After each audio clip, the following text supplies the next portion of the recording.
নমস্কাৰ চতুৰ্থ শ্ৰেণীৰ ছাত্ৰ ছাত্ৰীসকল আশা কৰোঁ তোমালোক সকলো ভালে আছা ঘৰত আজি তোমালোকৰ ইংৰাজী তোমালোকৰ যেটো লেসন 1 আছিলে হি ইজ ওয়াইজ নামৰ পয়েমটো সেইটো ওপৰত আলোচনা কৰিবলৈ আগবাঢ়িছো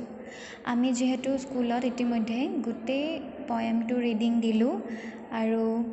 আমাৰ ডিফিকাল্ট ওয়াৰ্ড মিনিং সমূহ বাছি উলিয়াই তাৰ মিনিংও তোমালোকৰ আগত আলোচনা কৰা হৈ গ'ল এতিয়া মই প্ৰথমতে পয়েমটোৰ এক্সপ্লেনেশ্যন তোমালোকৰ আগত দাঙি ধৰিম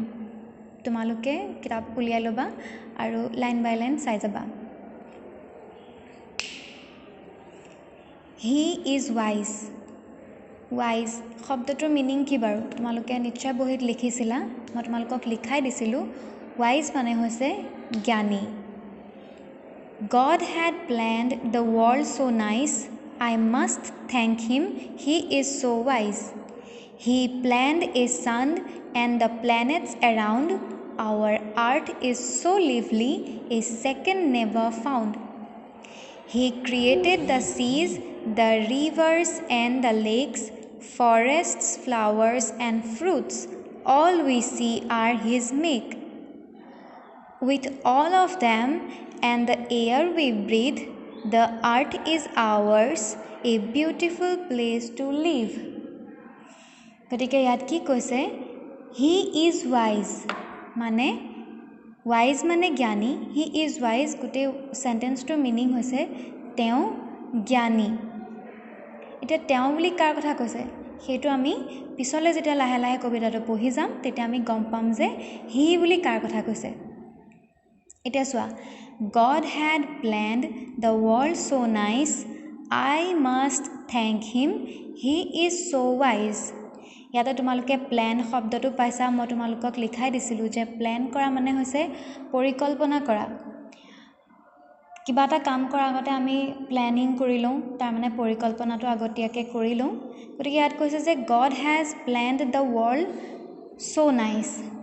ভগৱানে আমাৰ পৃথিৱীখন বা ধৰণীখনৰ সৃষ্টিৰ পৰিকল্পনা ইমান সুন্দৰ ধৰণে কৰিছে যে তেওঁক আমি ধন্যবাদ দিবলগীয়া I must thank him তেওঁক আমি ধন্যবাদ দিবলগীয়া বা তেওঁৰ সৃষ্টিৰ প্ৰশংসা কৰিবলগীয়া he is so wise তেওঁ বহুত জ্ঞানী আকৌ এবাৰ মই কৈ দিছোঁ যে ভগৱানে আমাৰ পৃথিৱীখন বা ধৰণীখনৰ সৃষ্টিৰ পৰিকল্পনা ইমান সুন্দৰভাৱে তেওঁ বহুত জ্ঞানী তোমালোকে নিশ্চয় বুজি পাইছা ফাৰ্ষ্ট পেৰাগ্ৰাফটো এতিয়া ছেকেণ্ড পেৰাগ্ৰাফটো চোৱা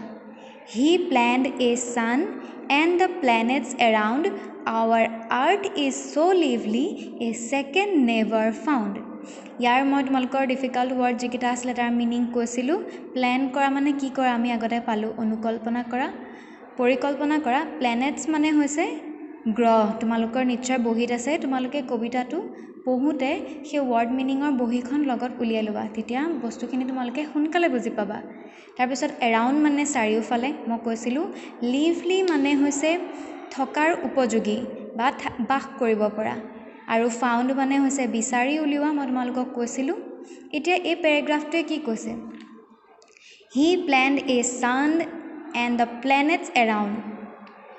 আমাৰ সৌৰজগতত এটা সূৰ্য আছে মই তোমালোকক সেইদিনা সৌৰজগতখন আঁকি দেখুৱাইছিলোঁ মনত আছেনে আমাৰ সৌৰজগতত এটা সূৰ্য আছে আৰু তাৰ চাৰিওফালে গ্ৰহসমূহ ঘূৰি থাকে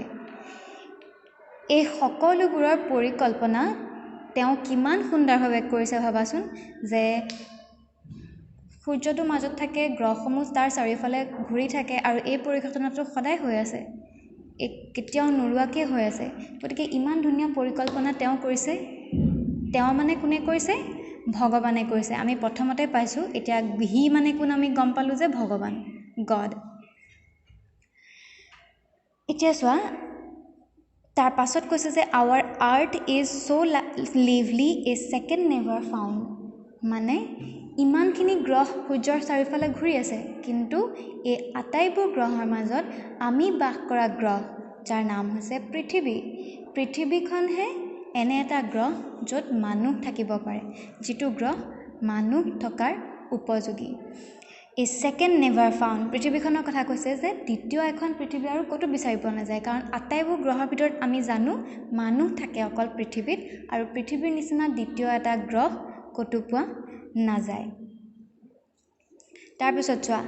হি created the seas the rivers and the lakes forests flowers and fruits all we see are his make created মানে হৈছে সৃষ্টি কৰা চিজ মানে সাগৰ ৰিভাৰ্ছ নদী আমি জানো লেকছ মানে হৈছে হ্ৰদ এতিয়া ইয়াত কৈছে যে ভগৱানে সাগৰ নদী হ্ৰদসমূহৰ লগতে অৰণ্য ফুল ফল এই সকলোবিলাকৰ ইমান সুন্দৰভাৱে সৃষ্টি কৰিছে লাষ্টৰ পেৰাগ্ৰাফটোৰ ফালে চোৱা with all of them and the air we breathe the earth is ours a beautiful place to live breathe মানে মই কৈছিলোঁ যে উশাহ লোৱা আৰ্থ পৃথিৱীখনৰ ইংলিছত আমি কি বুলি কওঁ আৰ্থ বুলি কওঁ মই আগত লিখাইছিলোঁ এতিয়া কি কৈছে যে এই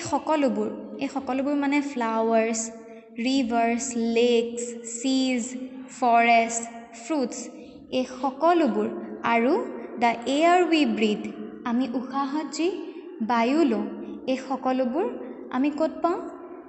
এই সকলোবোৰ বস্তু আৰু এই বায়ু যি আমি